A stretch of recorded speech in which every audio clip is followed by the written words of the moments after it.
Hey, good morning, everybody. Welcome to Mornings with the Focus. Getting started a little bit later today. Long night, coming off. We usually record our weekly installment of the Focus TV on Tuesday night. So, getting up the following morning kind of hurts at times. But as always, again, happy that you guys are here with us this morning. Um, just a reminder, this time is usually just time for an open discussion. We got some pre-approved or premeditated topics. That is, and then it's up to you guys where the discussion goes. We're gonna have Justin on in just a little bit, but you guys know I'm gonna start with the latest in the association. Start with last night's games. We had a pair of game fives last night. Surprise, surprise! The home teams won, which has been the theme in most of these series in round two. Um, Miami, the Heat started very strong. They finished just as strong in their 120-85 win over the Philadelphia 76ers. Jimmy Butler had 23 points. Max Strus added 19 points and 10 rebounds. Victor Oladipo had 13. Bam finished with 12. Tyler Hero, PJ Tucker, they added 10 apiece. Miami shot 53% from the floor and 39% from deep. They also won the battle on the glass. There was truly little they did wrong last night. As for the Sixers, literally had the opposite type of evening. They shot just 36% from the floor, only 28% from deep. They turned the ball over 15 times. Joel Embiid led the way with 17 points. James Harden added 14, didn't shoot particularly well. And Tobias Harris finished with 12 points. It's also never a good sign where your head coach had this to say following with the game. They were just more physical. We didn't run anything. We didn't run our stuff very well. We played at a snail's pace. Everything they did tonight was harder and better. Their stuff was better. Their energy was better. Again, things that are never a good sign. What's going on, Troy? Appreciate you. Man, I guess showing up to play game five when the series is tied up 2-2, it's too much to ask for. 76 is wasted everyone's time. Look, man, the Sixers have been an interesting case. Um, I know after the trade, a lot of folks felt like, that was the thing that was going to push them to, the next stratosphere as far as a contender heading into the postseason. You know, be the Raptors team. They're here dealing with Miami, and right now, it, they got to win Game 6 at home to extend their season. And if this trend continues, this very horrible trend of the home teams winning home games in this series, I mean, I guess Philly's going home in 7. If that trend doesn't continue, Philly's in even bigger. They have even bigger issues. But yeah, I know. The first two games I kind of get it. Joel's out, right? But you traded for a guy that's supposed to be the guy or whatever, or who has done things in his league. You're supposed to at least be better, right? But it is a tall task. You're dealing with Miami. You don't have Joel. Because of that trade, the depth you had behind Joel is gone. I get all of those things, but 120-85 last night. I guess that's where I'm stuck on is that part. They got to defend, man. Like at some point you you have to defend. And I think there was a quote from James Harden. I thought I had it, and I think I lost it when I was doing prep this morning. But he's to paraphrase it, he was essentially saying like, that they as a team have to be more engaged on the defensive end.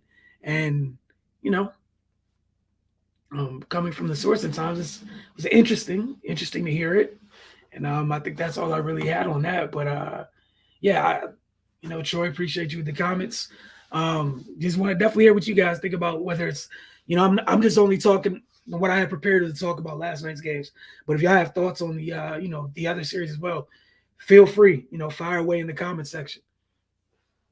And again, Troy just mentioned, is game 6. Game 6 is in Philly. So it's either stave off elimination at home for the Sixers and live to fight another day and come back to Miami for game 7, or your season ends on your home floor and you don't There's you don't have to travel back home afterwards. You just don't. Troy, Philly has to address that bench in the offseason. Absolutely no punch from that unit either. Feel like there's no accountability on that team either. All right, Troy, you're on fire this morning. Yeah, I mean, look, man, that's a tough part, right? And I don't know how much further they're going to be able to spend resources on that bench because you got to pay somebody you just traded for. And that contract isn't going to be cheap. Going to be very interesting to see how those talks go. But yeah, I don't, man. Look, I don't really know. I'm trying to pull some stuff up real quick to see my favorite sports websites with the contracts and whatnot. See what the Sixers are looking like over there. Let's see. We talk about 22-23. All right, you're paying, man. That's ugly. Yeah, that's crazy. As of right now, I think James gets to opt in for next year, which is cool, right? And then you got to extend him if you so choose. But he's definitely opting in for next season. I would expect that's $47 million on the table if he's the opt in. So that would leave you where you're paying. And keep in mind, I think this is something I've mentioned several times in the past. I don't think people realize how much Tobias Harris makes when thinking about the Sixers roster. It's not an indictment on Tobias Harris. Someone's gonna pay you what they pay you. I don't have an issue with you. I'm not gonna tell you to turn down money. But let me find this real quick. Where is this at? All right, so James Harden's on the books, 47. His base salary, 47 mil, right? For next year, if he opts in. You got Tobias Harris at 37, Joel Embiid at 33. So I'll say that one more time. Harden at 47, Tobias at 37, Joel at 33. And in terms of percentage of the cap, Harden's taking up 27, close to 27.5% of the cap. Tobias Harris is taking up just under 22% of the cap. And Joel Embiid is right under 20% of the cap. So I don't know what they have left, honestly. Danny Green's a free agent after this season. So is, Isaiah Joe, Paul Reed, and Charles Bassey. Ooh, that's tough. Yeah, I don't know. And then I would have. I mean, you still got time with Maxey, right? But yeah, that's going to be tough. If I look ahead to next year, I want to see what's on the roster. Was that 22-23?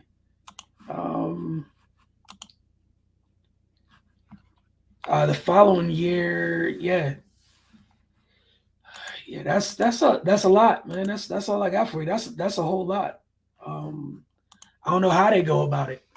He said goodbye, Danny Green, for sure. But even when then, I don't know how much is left for them to really good resources, and then draft pick wise, I don't know where they're sitting either after trading. Look, man, I don't know. Again, Tobias, you got three dudes essentially making 30+ million. One of them dudes is right under 50. James is making 47 next year.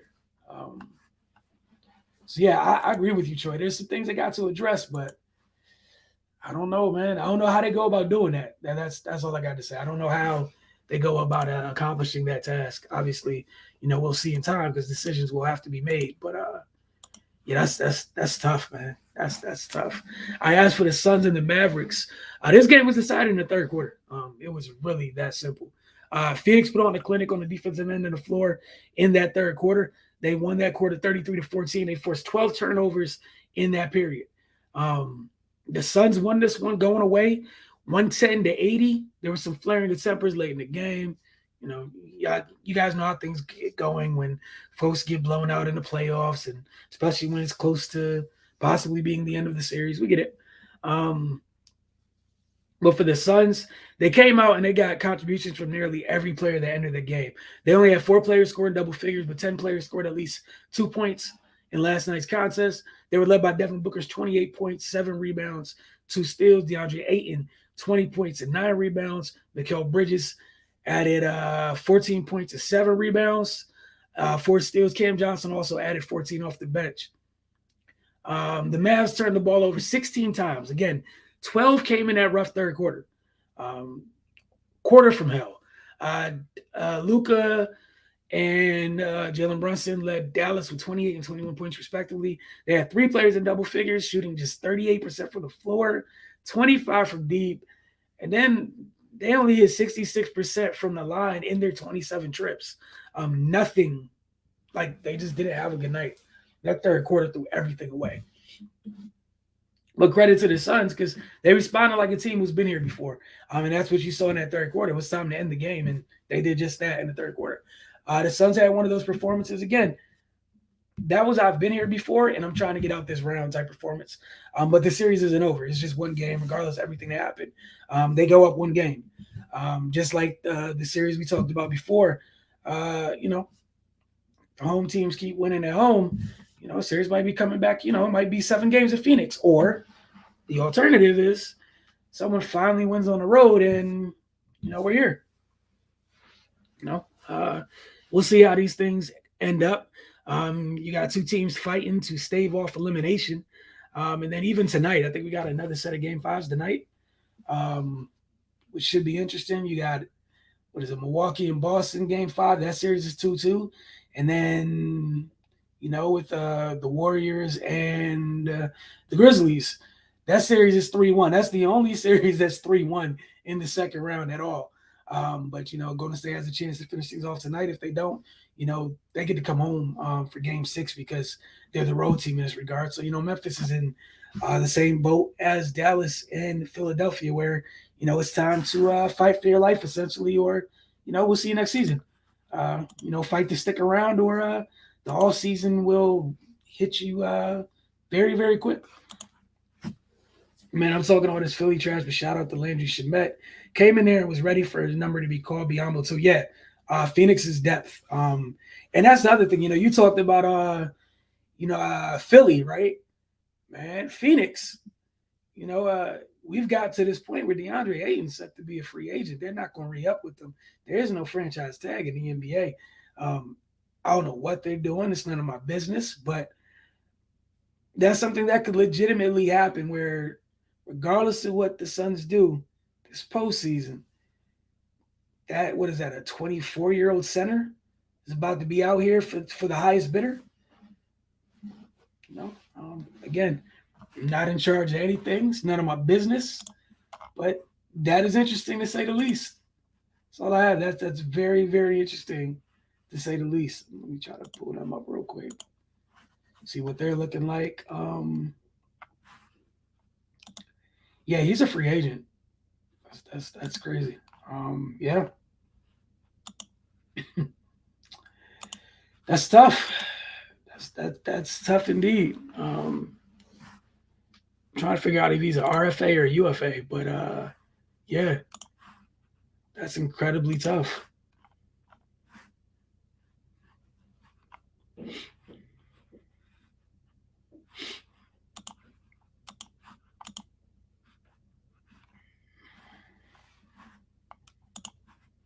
Yeah, he would. Yeah, I don't know what Phoenix is going to do. It's just an interesting decision. We'll see how that ends up. But for some other team somewhere in the league, if you got a little bit of money, you might be able to go get you a 20. Find out how old this young man is again before I say the wrong thing. How old is Aiden? Might be able to come out on a young center that's battle tested already. Obviously, he's nowhere close to, having reached his full potential. So, yeah, man. Yeah, that's yeah, that's crazy.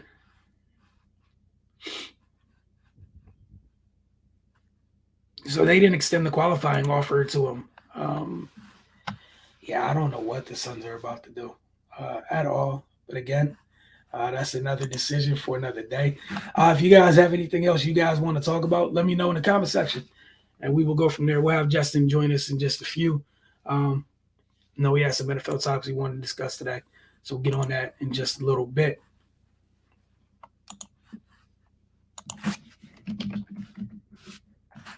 All right. Hey, what's going on, Justin? Hey, what's up, Will? I'm good. All right. So NFL wise, what do you want to touch on this morning? We're gonna talk about the third-year quarterbacks. Yesterday we talked about the second-year guys.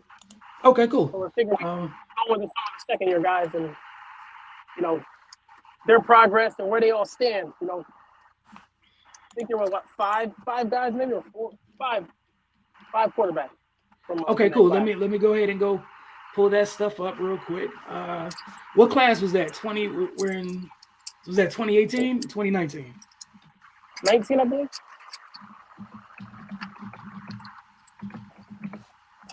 Let's go find out. Oh man. Well, I guess it would be 20. Yeah, 20. Okay.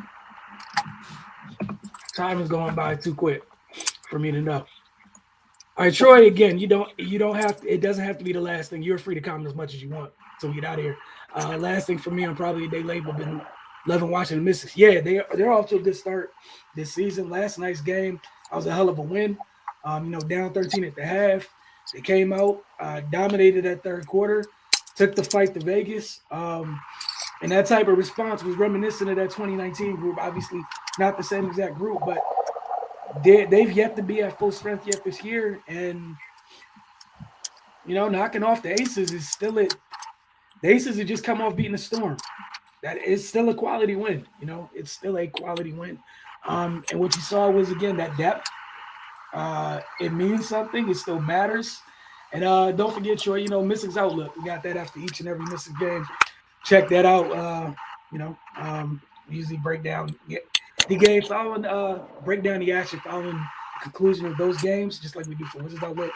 So I think the next one we'll have is Friday night because we'll be at home to host the Dallas Wings. But let me go ahead and pull up these quarterbacks real quick. Go to Pro Football Reference and make it easy for myself. I'm gonna go 2020. Oh, they make this so easy. You could choose. Oh no, let me go back. Choose position, quarterback, year. No, I don't want the 2022 ones. You guys are making this crazy. All right, so here we go. 2022, no, it's 2022. Okay, they're being real extra with this, and I don't appreciate it. All right.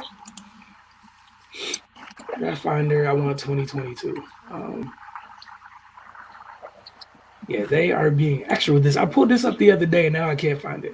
Cool. Let me do this then.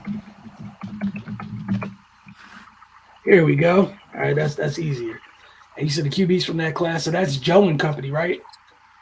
Yes, sir. Yeah, that's Joe and Company. Okay, so what I need here. Give me 1 second. Sorry about that. Get these numbers up for you. Where we at?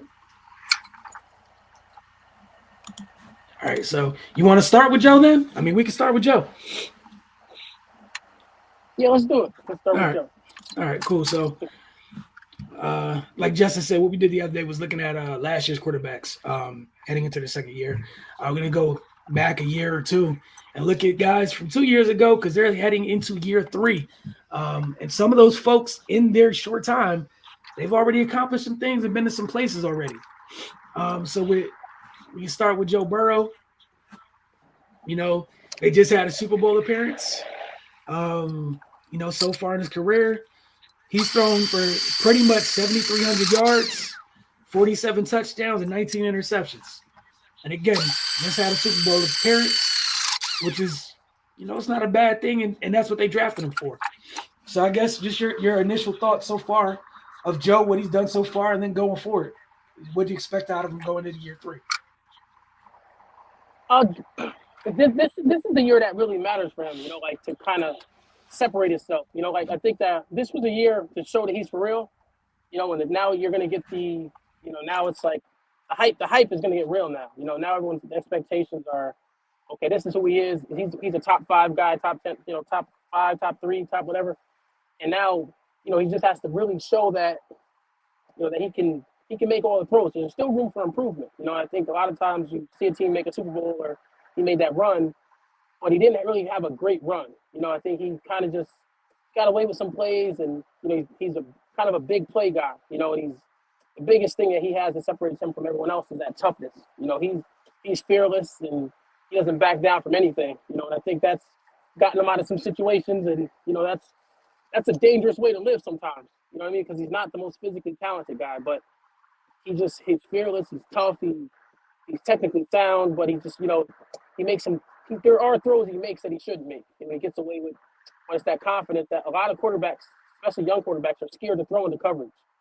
And he's not, and he's got 2 guys that'll go get the ball at any time. I think that's something that sometimes it can bite you. It can come back to bite you sometimes. And also just holding the ball a little much. I mean, the line was bad, but also he holds the ball a little bit too, trying to make bigger plays than he can. And then also just he's not blessed with the arm strength of a guy like Herbert or Josh Allen or Mahomes. So sometimes he'll force a throw he shouldn't. But I think he's just one of those guys, man. He's got it all working for him. He finds a way to make things click.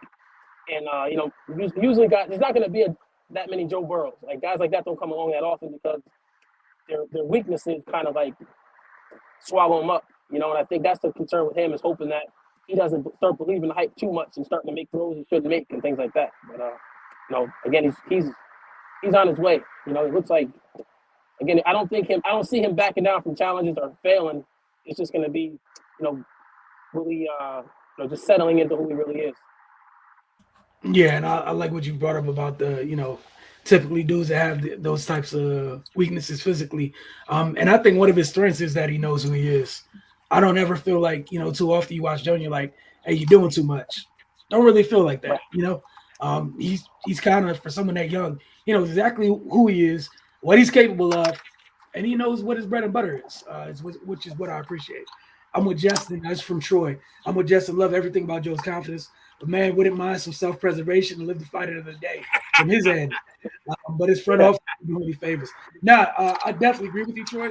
But I think this is why you saw the Bengals, they pounced on the Leo Collins thing, right? They're spending resources on their line. I think they know what time it is. Like, we got something special. Let's not mess it up. Like, and obviously Burrow is not as gifted as Andrew Luck, right? We saw what happens when you don't take care of things, when you don't protect things. Colts are a great example of it. I don't know I still don't get what they were thinking. Just having that man out there dying back there without protection. But, that's a cautionary tale for the Bengals. And hopefully, even getting Leo Collins feels like they at least understand what their assignment is, right? Now it's just keep adding to that group. Up next, we got Tua Tagovailoa, battle quarterback on the Miami Dolphins. Didn't exactly go to the greatest place in the world. A lot of folks are already out on him. He gets a chance to play in, the QB-friendly system that helps a lot of people in this league. But I'm still like solid on Tua. I'm not down on him, as bad as some folks are. What's it called? Where we at? 4,400 yards, a little bit more, close to 4,500 yards. He's been way there. 27 touchdowns, 15 interceptions. And I think for him, surprisingly, he has 237 rushing yards. How about that? I think the big thing for him is just stability from a coaching standpoint, and then just getting people around him that actually believe in him and playing him to his strengths.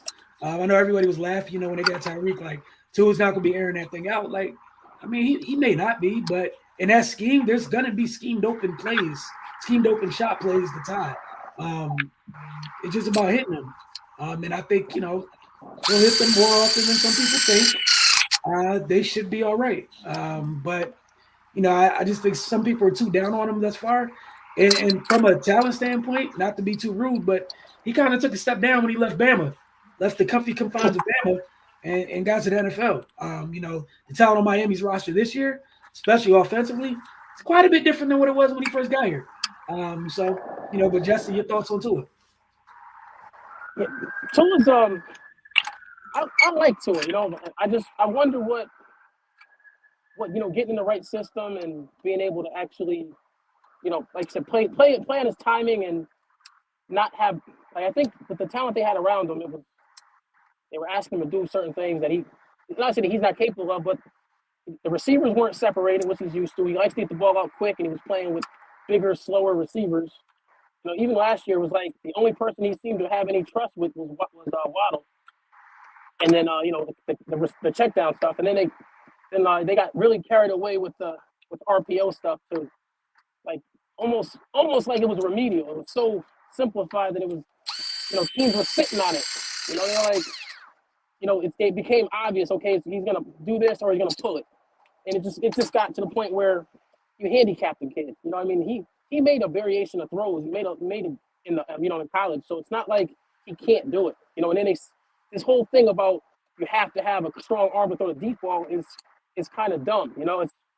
There's guys with strong arms that suck at throwing the deep ball. It's just the anticipation and the timing, and I think that's what's gotten him this far anyway. And just with him, sometimes it looks where he's like so rehearsed and he's into this mold of 1, 2, 3 ball. And I think sometimes he doesn't let his his playmaking ability take over, because he did have he made plays in college with his legs, and again, I'm not going to say he's this great athlete that can run, but I think they just got it where he was so locked in on doing things a specific way that it limited him as a player. I think just having more weapons, and it's not that they're going to come out and throw deep balls all the time and they're going to throw short, but the threat of the deep ball is going to open up his real game, which is the intermediate and the quick game.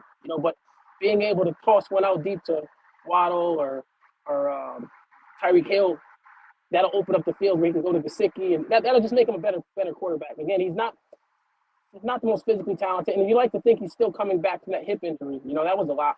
Because there were times where I seen where the zip on the ball looked really bad last year. And I think he had more arm than that. You've seen him make throws in college. I think just having more talent around him and a coach that believes in him, which is a big part for a kid like him. I think there's more to his game. I do wonder about his stealing just because of the physical talent. How much he has. But I think you definitely can win with him.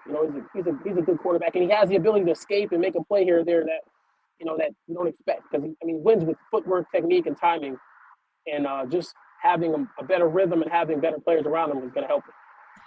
Yep. Troy said, make or break year from Tua. I'm still high on him, but if he doesn't, if he don't produce, stay healthy this year, then it's over. Not too many QBs going to get pretty much 4 years in today's age. Yeah, that's true. That's true, and that's why it's tough on the quarterbacks that don't have stability once they hit the league, because it's kind of like you want them to get to reach their potential as soon as possible, get an immediate return on the investment, but organizations got to do their part too. I think I think maybe this is why I'm at ease, is because it's Mike McDaniels, know what he's coming from. They've done more with worse than that offense with people under center. Think about this. Your clear out route guys at times are two of the fastest dudes in this league, and you have to honor the clear out. And as long as he attempts to hit a couple of those, is going to keep the, where he likes to eat on the field wide open for him. But again, no one's going to – Tyreek Hill scares the what out of people to the point where even if it's a clear out route, you have to honor it. You're not going to just watch Tyreek Hill run by you and be like, oh, it's fine. So, we will see how that goes for sure. I know next up we had – who's up? We got Justin Herbert next. He's at he's played a couple more games, just health reasons, obviously. This man is at 9,300 yards already. He's been airing this thing out. 69 touchdowns, 25 interceptions, and he's rushed for 536 yards. Don't think he gets the credit sometimes he deserves as an athlete, but yeah, Justin Herbert is putting numbers up. for the Chargers. Again, 9,300 yards already, 69 touchdowns. So your thoughts on Mr. Herbert? But the weird thing is unlike like Burrow or something like that, he hasn't touched the postseason yet. Really, he hasn't had that postseason success. So but still, Herbert's hit the ground running for sure.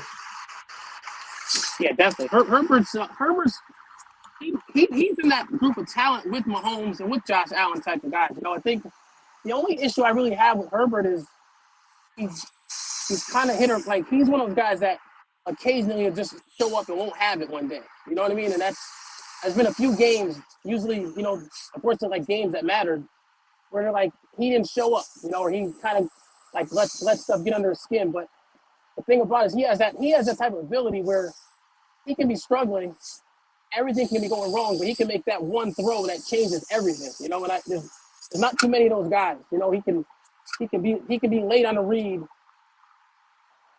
He can be late on the read and squeezing a ball down the field that that not many other guys can make. He's athletic enough to get away from to run for yards and to actually create time and that type of thing. But until he's able to be consistent with the intermediate and playing on timing, that's when that'll be the next step he needs to make that'll separate him. Because honestly, I could see him being better than Josh Allen. I see things in him that I like better than Josh Allen. And again, his weapons are a specific kind of weapon. He doesn't have the real run after catch guy. Like Keenan Allen has a certain skill set, but he's not really he's not going to catch the ball and make a huge play with it. He's got bigger receivers, and a lot of it is on him. I think just getting more continuity. They lost their quarterback, the offensive coordinator the year before. What's the one that went to Houston? And they lost him, and I think he played a big part in his development. But just seeing some of the stuff he did, like that Raiders game they lost last year at the end of the year, he put that team on his back. Some of the throws he makes in the coverage, around coverage, the deep ball. There's no part of the field he can't throw to. And just the growth from what we thought he was coming out of college, like everyone just thought he was mentally weak, and the kid just showed something totally different. He has a chance to be one of the best quarterbacks in the NFL, if not the best, if he just stays at this pace, and keeps grows as he goes, obviously. Yeah, look, those numbers are absurd, and again, he doesn't have that deep that speedy guy on the outside yet. I just expect him to keep getting better and better, and that's what makes everyone's excited about everything, all these new additions to the AFC. If the Chargers can enter their hat in the postseason, man, that's going to get even crazier out there because they have one of those guys under center. It'll be even crazier. But I'm with you. I can't wait to see where this goes.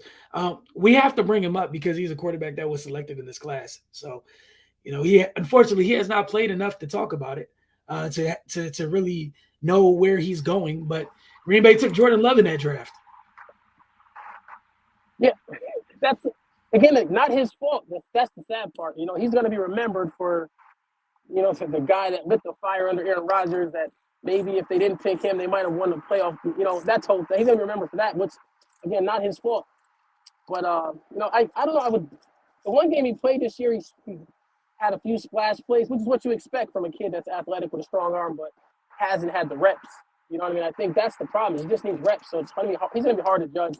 Like he kind of fits with, unfortunately, like with the Trey Lance and those type of guys that you just have to see more of them, but the thing is he's at that breaking point where his career, they have to choose whether they want to pick up his contract next year, his fifth year, and that's where it's going to get interesting, especially with Rodgers just signing that extension. But, I think the game they played I think he played Kansas City, and I think they lost 17-14, close game, but, he couldn't make the plays to win the game. And I think he just needs to see the field. I would have liked to have seen him get traded to to one of the teams that was looking for a quarterback this year in the draft. That would have been good for him because he does have tools. He does have the combination of tools to become a good quarterback.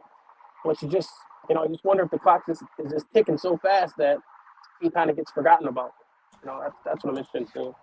Yeah, and then for them, it would look even kind of worse if you took him and then you didn't re-up with him, right? So then why did you take him to begin with?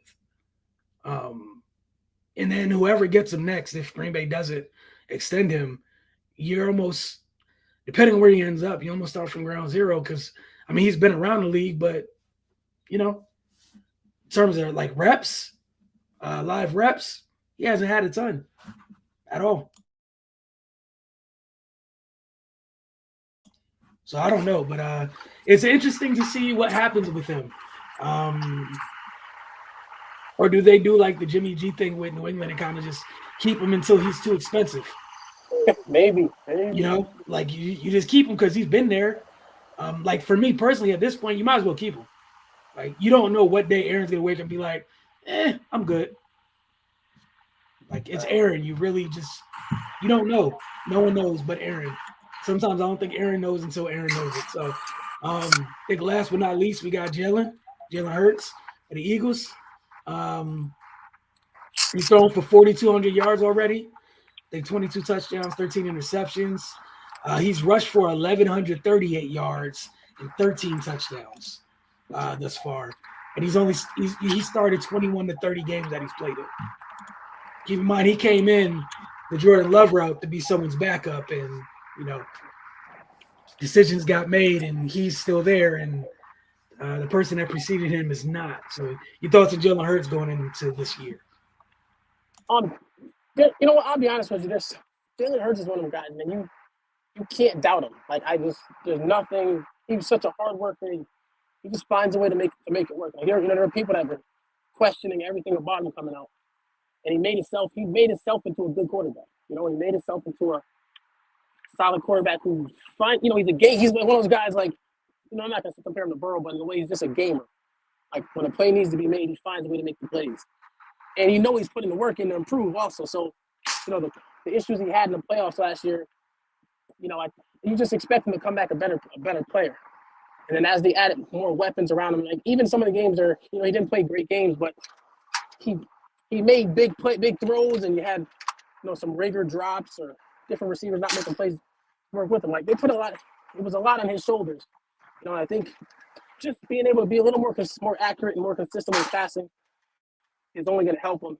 And then adding A.J. Brown is going to be that's some of those, because he kind of struggled throwing it to the middle of the field. But having a guy like A.J. Brown that you can trust, throw the ball in the tight spots and know he'll go get it, to go with Devontae Smith is only going to help. And then he goes to Goddard and stuff like that. So I think he's only going to get better. I hope they just continue to show confidence in him, and believe in him, and just keep surrounding him, like I said, surrounding him with talent and letting him work. Again, it's all on just him making that next step, being more consistent with with his accuracy and making the right reads. No, I'm right with you. Oh man, here goes Troy. Jalen Hurts and Tim Tebow Jalen Hurts and Tim Tebow need to have a race to see who can make 15 completions faster. Combined, it might take those guys 3 games. Ah, damn. But yeah, it's a big year for Jalen. I think getting AJ is going to go a long way to help him. But he reminds me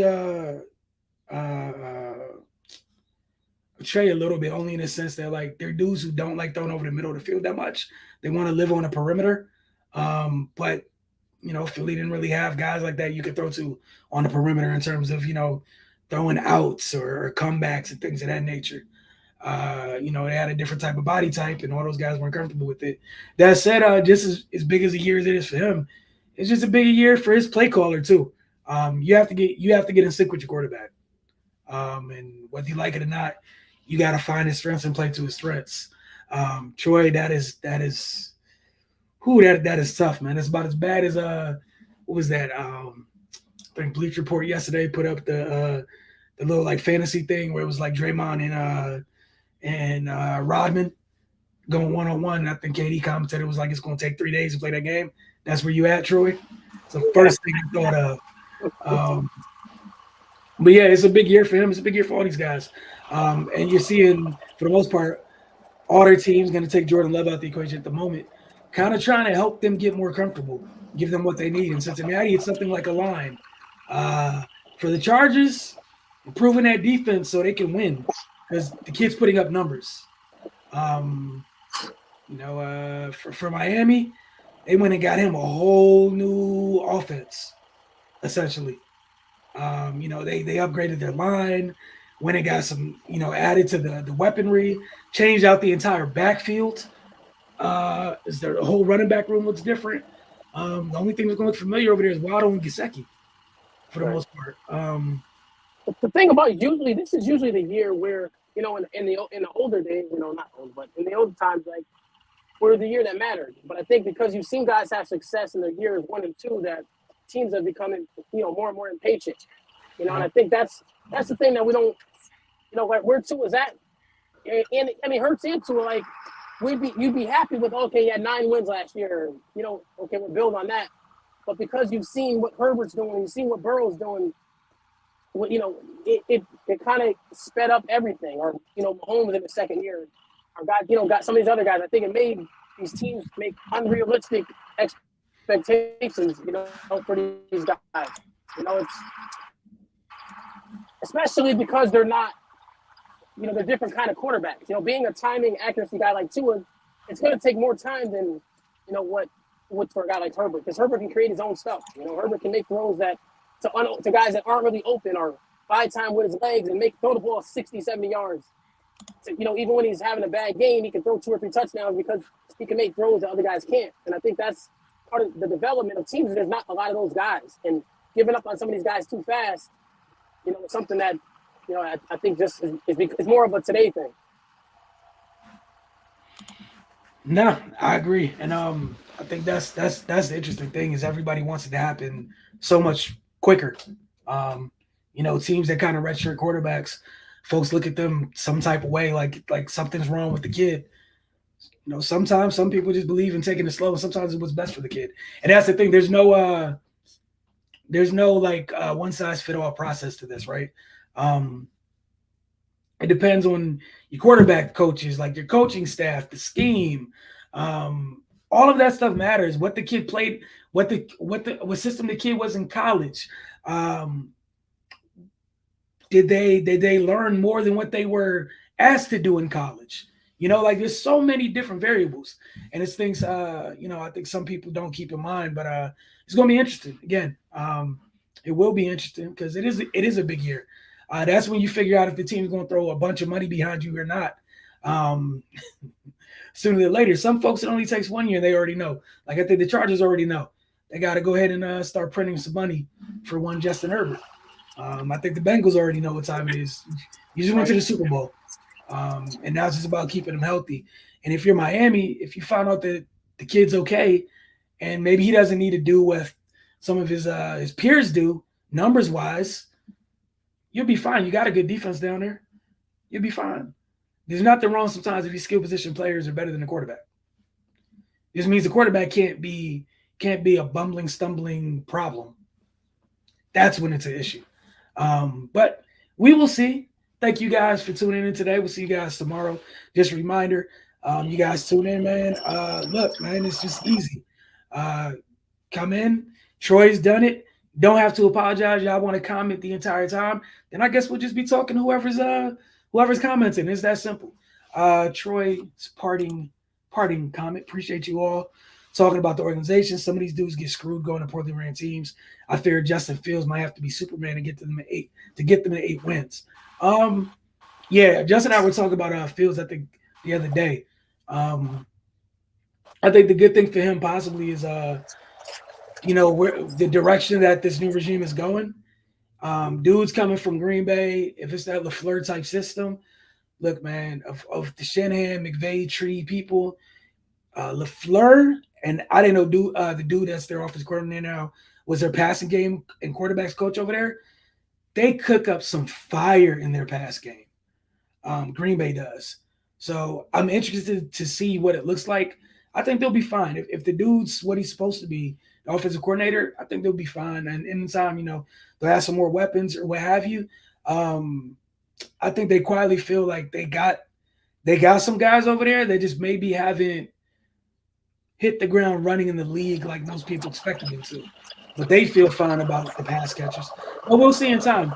And again, Troy, appreciate you, man. Hope to see you tomorrow morning about the same time, tune in and, hopefully get you through your work day. All right, guys, y'all have a great day.